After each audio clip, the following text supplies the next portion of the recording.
The UK government will soon be introducing fundamental changes in how money works. The changes are being planned by central banks around the world, including the UK's central bank, the Bank of England. These changes, once introduced, will affect everyone.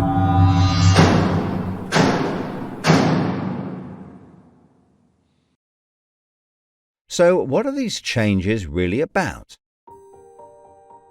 The changes being proposed will mean that you will no longer have full control over your spending. In fact, what they are planning is the replacement of money with something which is fundamentally different.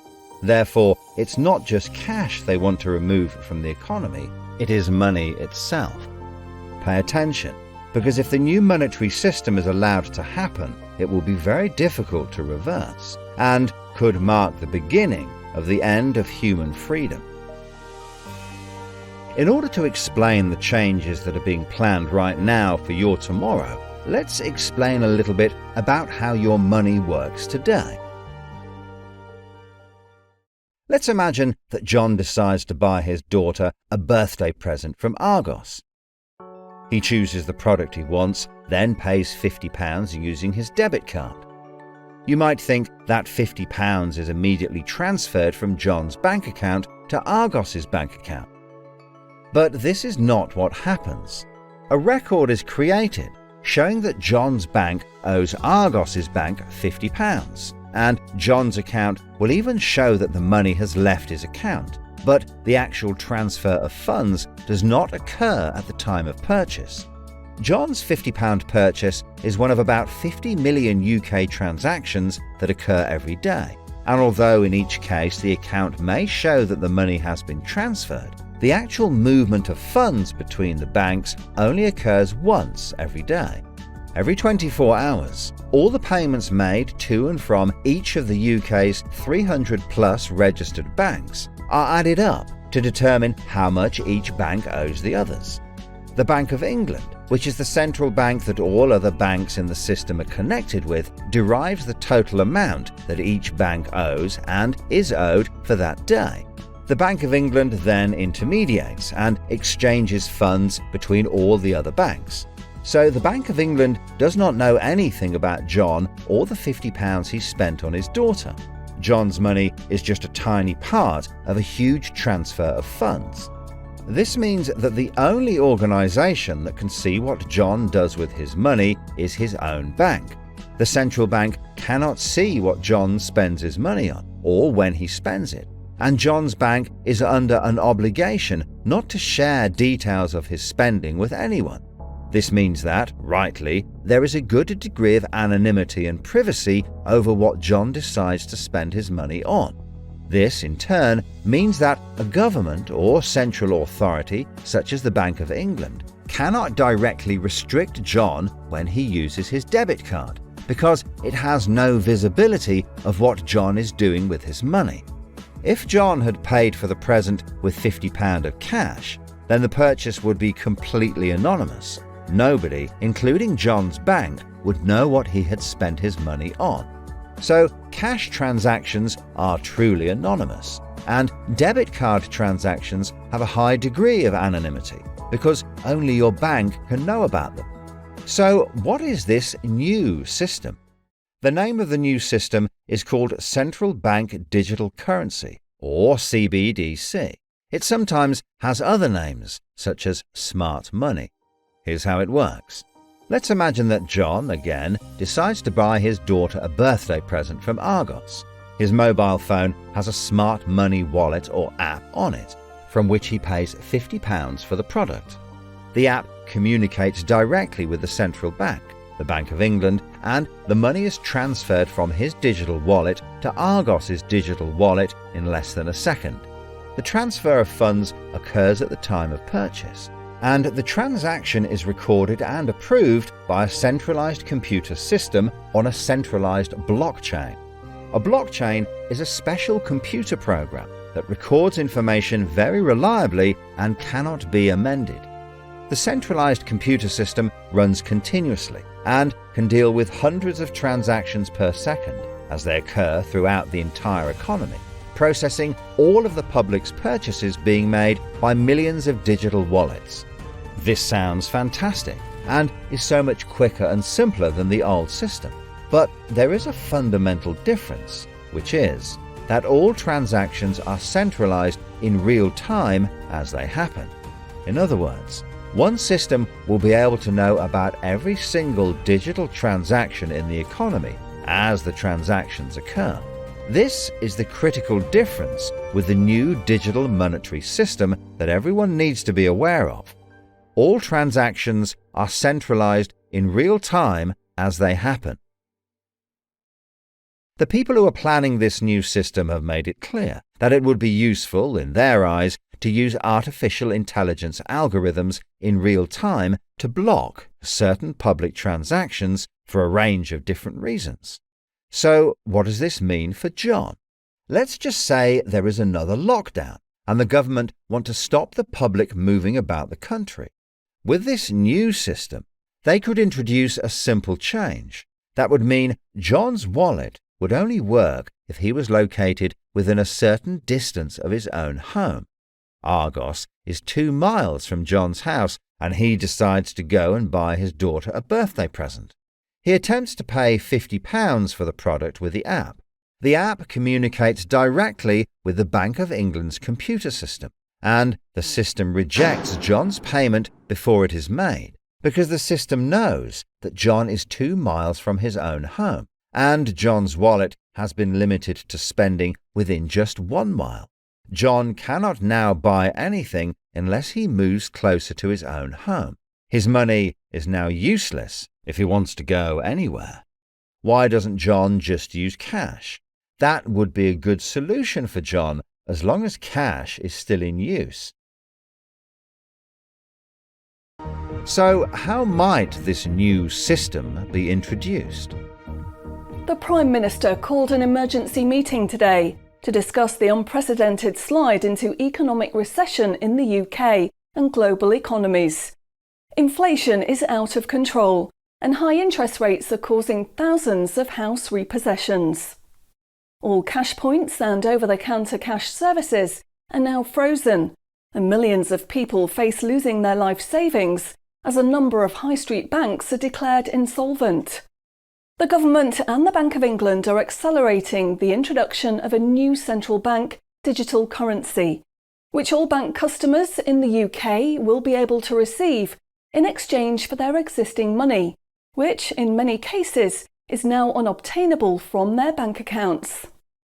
The government say that the new digital money will help the economy recover from recession and will be used to bail out public and corporate money currently held in millions of bank accounts by banks that are at the point of collapse.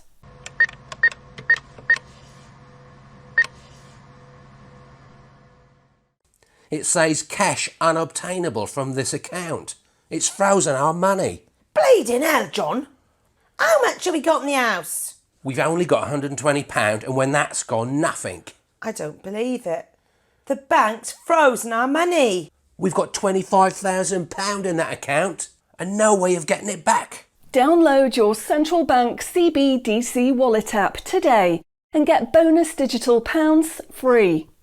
If you exchange your existing bank funds into your digital currency wallet now, you will receive free digital pounds for each account you exchange. You can then spend from your digital wallet by using your phone app, exactly like a debit card. Download the free app now from the UK government website or the App Store. John, we need to download the digital wallet thing. See if we can transfer it in. We've got no other option, love. Wow, it's transferred, and it's given us some bonus money. I can't believe it. How do you know it's worked? It's worked, love. Everyone's using this money now. Right, I'm off down Tesco to try it out. Sorted. Recent figures show that the public's use of cash has halved in the last 12 months. Experts say this is due to the success and sheer convenience of the new CBDC digital money. The government has announced that all cash will be phased out completely over the next 3 years. I can't remember the last time I used cash. It seems so cumbersome and old-fashioned, fiddling about with coins every time you want to buy something. It's much easier now.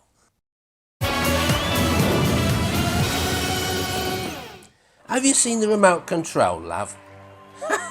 Look what I found. Remember these? What are you going to do with that?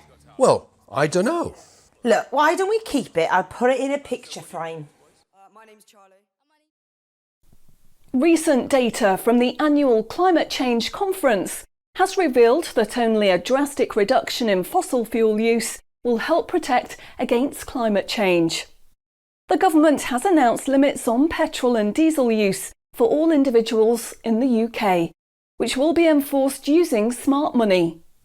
Each wallet will be limited to a purchase of 15 litres per week, after which the wallet will be prevented from making any further purchases in that week. Ah, bollocks. Growing concerns over obesity and bad health will be tackled using the Smart Money Network. The government proposes to limit the total number of sugary foods that each digital wallet can purchase in any given month. What? Experts say that the new pandemic, which is 10 times more contagious and deadly than coronavirus, can only be defeated by minimising all human contact and staying home as much as possible. In order to enforce this, all digital wallets will only work within 1 mile of the address at which they are registered. Shopping times will be staggered so that you can only make purchases for a 2-hour period each day. All non-essential item purchases will be rejected. Jesus Christ. The government, in a move to stimulate growth in the economy, is trying to ensure that all benefit money paid out to the public is spent within an appropriate time period. From the 1st of August, all benefit payments, including the new social credits, should be spent within 2 months of receiving them. Benefit money will expire and be of no use if it is not spent within the 2-month period. Blimey, they're putting a shelf life on money. Vaccination uptake for the latest pandemic is now at 95%. Anyone who has not been vaccinated will have restrictions placed on their wallets. For the 5% unvaccinated, spending will only be allowed at certain times and within 1 mile of home. Certain goods, such as alcohol, travel tickets and restaurant purchases, will not be available for those who have not been vaccinated, and their digital wallets will not work outside of the UK. Wow. Concerns are growing over people who grow and supply their own food outside of government-approved companies. The government will be restricting the purchase of all seeds and other farming products for anyone that is not a registered farmer. What are they doing that for? The government is trying to reduce the amount of red meat people eat in their diet for environmental and health reasons. Digital wallets will only be allowed to purchase 8 ounces of red meat per week. How much is 8 ounces? In order to protect the environment, the government is introducing limitations on the amount each wallet will be able to spend on the following products: aerosol cans, single-use plastics, coal, meat, chocolate, fish and coffee. What about fags? In a move to encourage good behaviour, the government is awarding digital currency direct to your wallet if you report on anyone breaking lockdown rules or report on individuals expressing extremist views. Anyone deemed to be expressing extremist views may in turn have restrictions placed on their wallets. What's that mean, extremist views?